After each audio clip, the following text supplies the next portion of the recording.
So I have here a simple project for the folding tables. The handles, when they break, they come with these flimsy handles. So I found these other handles that are more durable on Amazon.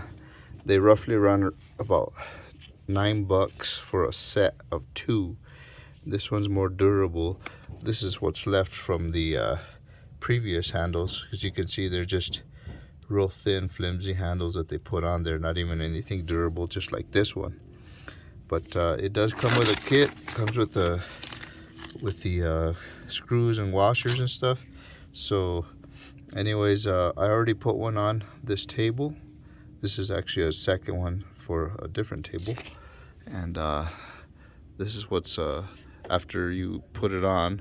See, it's real simple. Just two screws, one on each side, and you got yourself another more durable handle to carry your table now. So that's it. Just shop online, Amazon, and you can find these roughly for about $9 folding table handles. They're $9. That's with shipping. Thanks for watching.